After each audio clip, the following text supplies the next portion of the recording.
বরবটিতে অরুচি তাদের রুচি ফেরানোর জন্য খাবার বরবটি ভর্তা। তো কেমনভাবে বানালাম চলুন দেখি।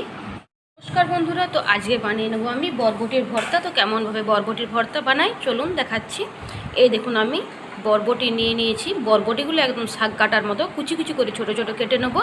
আর নিয়ে নিয়েছি রসুনটা এখন ছাড়িয়ে নেবো। তো আগে চলুন আমি বরবটিটা কুচি কুচি করে কেটে নিই। তো আমি একটা হাতে যেহেতু ফোন থেকে তাই আমি কাটাটা দেখাতে পারলাম না, কিন্তু দেখুন এরকমভাবে কাটতে সবাই পারবেন। এরকম সাইজে ছোট ছোট করে বরবটিগুলো কেটে নেবেন।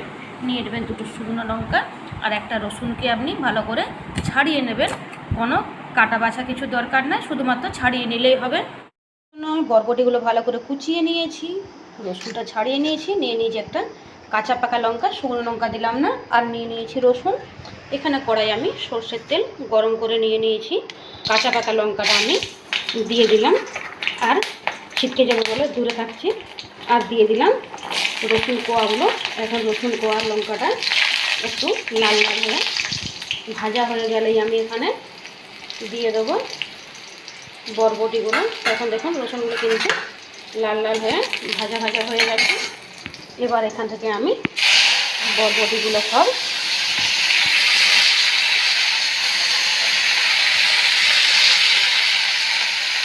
দিয়ে দেবো। তো কীভাবে বানাচ্ছি বরবটির ভর্তা আপনারা পুরোটা দেখুন, না দেখলে কিন্তু বুঝতে পারবেন না। এটা একটা নতুন রেসিপি। এটা কিন্তু আমি এবার পরিমাণ মতো নুন দিয়ে দিলাম। নুনটা দিয়ে কিন্তু আমি শাক ভাজার মতো এটাকে আমি ভালো করে ভেজে দেবো বেশ কিছুক্ষণ, এটা সেদ্ধ হয়ে যাক। তো চলুন দেখে নেওয়া যাক কতটা কি সেদ্ধ হলো বা ভাজা হলো। তো শাক ভাজার মতোই দেখুন কিন্তু এটা ভাজা ভাজা হয়ে যাচ্ছে।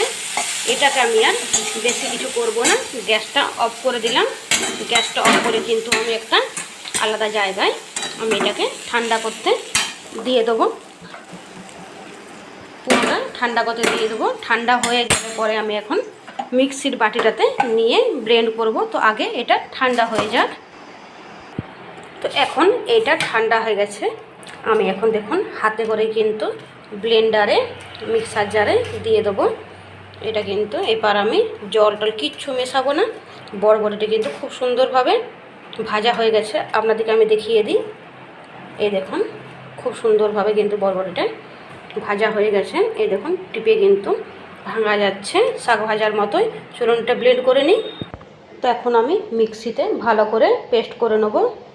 তো প্রথমবার ব্লেন্ডটা কিন্তু এরকম হয়েছে, আর একবার আমি ভালো করে চলুন ঘুরিয়ে নিই।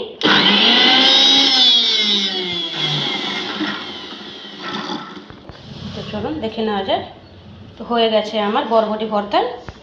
তো রেডি হয়ে গেছে আমার বরবটি ভর্তা। গরম গরম ভাতে আপনারা পরিবেশন করুন বরবটি ভর্তা। এই প্রসেসেই বানাবেন বরবটি ভর্তা।